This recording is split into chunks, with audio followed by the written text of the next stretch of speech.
What's going on, everyone? Welcome back to the channel. Today on the channel we're going to be talking about this welding extension cord I made for my welder. It goes from my dryer outlet in my house out onto my carport. It's 25 feet long. I really wish I'd have made it 30 feet. It would made it easier to get to the front of the car once I start messing with the front of the car. If you're going to make one of these in your work area, definitely I suggest measuring how far you figure you'll be welding with it out from where you're going to be plugging it in at. With my case, I'm plugging it in inside that door in there, and it comes out to the rear of the car perfectly fine. But once I start doing like the tube front end and stuff on this car, if I end up doing it, I might end up having to turn the car around, but it's no big deal. It works. I did use it yesterday, so I know this thing works. I knew it was going to work anyway. I just wanted to make sure before I showed y'all how to make one. I do want to say, somebody pointed out, and I already knew it, the outlet for your dryer is going to be 30 amps. 30 amps is plenty if you're doing the stuff that I'm doing, this fabbing up this car, this rear end, doing this cage, doing this little stuff. I used it for a little while yesterday. I never had any problems with the breaker popping or anything. I think 40 amp is recommended, but 30 works just fine. I don't foresee myself having any problems with it. So this is for a 4-plug dryer plug in there. My house has a 4-plug. There are 3 plugs. It's pretty much the same concept. Just make sure you put the wire on the right side. But yeah, I'm gonna pull these ends apart on here, and I'll show y'all exactly where the wires go. Show y'all everything, how to do it. All right, here we go. First things first, I know some people are gonna comment about it. I don't have the correct size. What's it called? The pass-through right here. I know I should have put one on it. I bought some, but I bought the wrong size. The snap tight connector. I bought the wrong size, so I don't have those in there. I will pull this thing back apart later on and put the correct pass-through right here to really securely hold that wire. I just bought the wrong size. I was in a hurry the day I bought all this stuff, but this is I think this wire, the wire size I used, I really wish I got an actual cable. This is just a protective sheathing over 3 wires, or 2, a white, a black, and a ground wire. As you can see here, I use 6-gauge wire. Oh, there you go. Sorry about that. I use 6-gauge wire, but you got your black, your white, your ground there in the middle. This plug here is just, go to any hardware store. I bought this one from Lowe's. It works perfect for my welder, but I'll put the part number down below.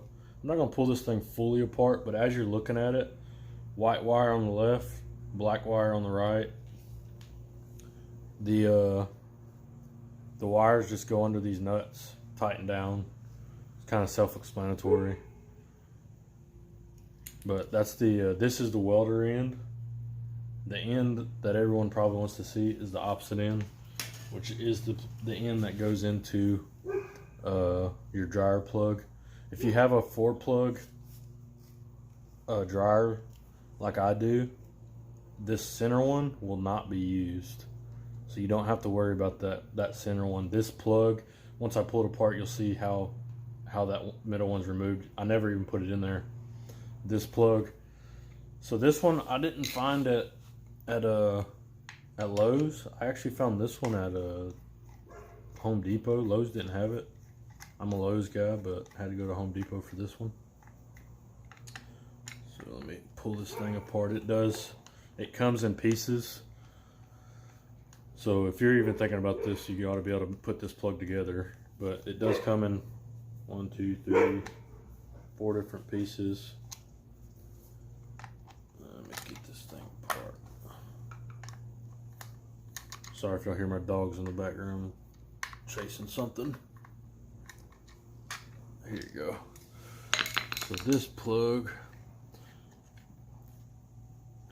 once you, there's those two. This one's got snaps in there. There we go.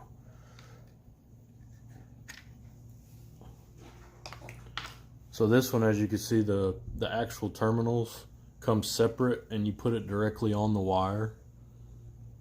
See how the wire hooks in there? And again, you got your white, black ground in the center. White's on the left side. Black's on the right side. I swapped those on this thing.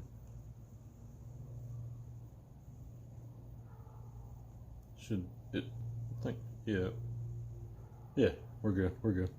My bad, I confused myself. I know the wire works, so I'm not afraid to tell y'all how to do this. Again, this is the reason I wish I would have went with the actual full cable, because where I did cut this, it possibly will start splitting right there. So I'll probably come back and take this thing apart, and I might do it today later after I finish this video, but put like a shrink wrap on the end of this to where it'll hold it a little better. Put that back in the middle. And then if I do have problems with the sheathing that's on the outside of these wires starting to fray or anything, I will put a cover over the whole thing. But yeah, this plug here came from Lowe's, or Home Depot, sorry. Lowe's did not have it. So the reason you have four in a 3-wire dryer outlet, and I say 3-wire because the 4th wire is the ground. You don't really count that one, but in a 3-wire dryer outlet, you also have a red wire. But for the welder, you don't use that wire. You just take it completely out.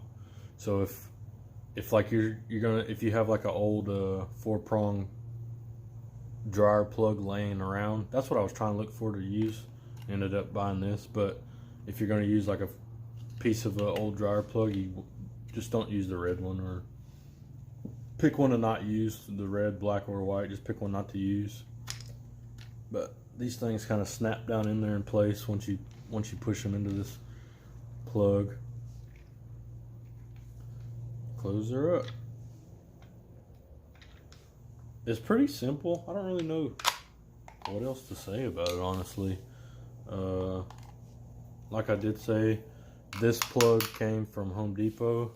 The other end came from Lowe's. If you don't feel like going to both sides, Home Depot probably has this one as well.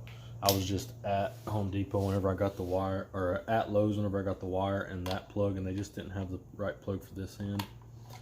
I was looking for an old dryer cable to use, and then I just ended up finding this one at Home Depot. I think that's going to do it, guys. If you have any more questions, I know this was a pretty simple video. I don't know, it just wasn't very hard. To me, it's not very hard. If I'm not explaining it good enough, shoot me a message. Let me know if you have any questions or whatnot, or if you think I wired it up wrong. Let me know. I'll look back into it. But it does work perfectly fine. I welded with it yesterday. But yeah, stay tuned for more videos like this coming up. I am going to start working on my next video. I'm going to start working on the rear of the car some more. Hopefully, I might try to get both sides tacked in today. It's Friday. I am off work all day, so I might try to get that tacked in. It's super cold, but I got to brave the cold to get this car done. So like always, comment, like, subscribe. Appreciate it.